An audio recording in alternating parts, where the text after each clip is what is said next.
In this video, you will see how to create a road corridor within the 3D Experience platform using the Civil Engineer and the Polyhedral Modeler roles with the Civil Engineering 3D Design app. In this example, we reused the alignment generated in the previous tutorial. The Polyhedral Modeler is a new modeler that will allow you to perform design operations between the survey data, which is a mesh, and solid and surface CATIA data, which are necessary to build a corridor. To activate it, you just need to right-click on your terrain and enable it for Engineering 3D Design, and it will automatically create a new polyhedral terrain in your tree. First step here is to create a road surface, which will be the top surface of the road. By taking the 3D alignment as input, all the data such as the type of road, here a crown, the number of lanes, super elevation, will be transferred and taken into account by this surface. The automatic mode will take the super elevation definition from the alignment and from the design rules to generate the proper surface. In the by law mode, you can visualize the super elevation applied and their transition rate.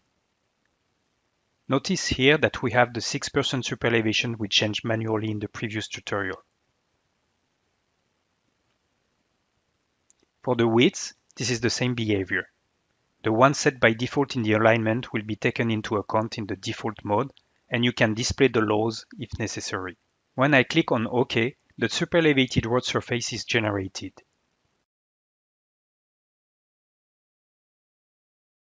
Next operation is to create the corridor. I can either first create the subgrades, meaning the different layers of my road, and then generate the cut and fills, either compute both at the same time. The subgrades required also a 3D alignment as input. Then you can pick the typical cross-section you want to use.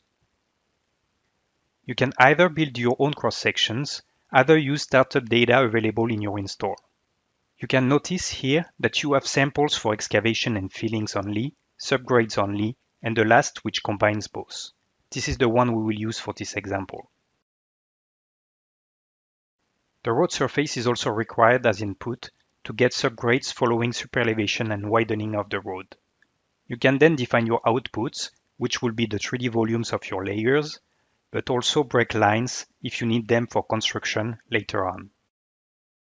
You have different modes of computation: coarse, medium, and fine. Fine is the more accurate, but also the longer to generate.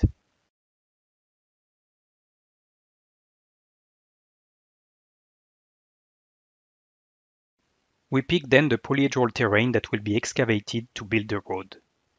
You can decide whether you want to compute excavation and/or fillings. Finally, you can handle the typical cross-section and adjust parameters at different locations.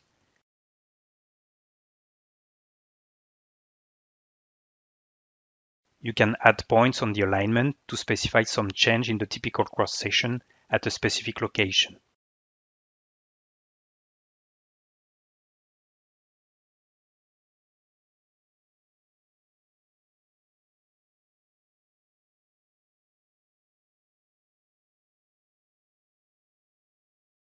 Finally, we compute the corridor.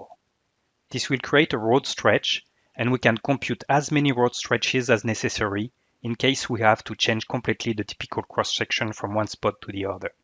Now, a modified terrain has been generated. We have the excavation works and can look at their volume through the basic volume command or through the beam attributes. Same for the filling works.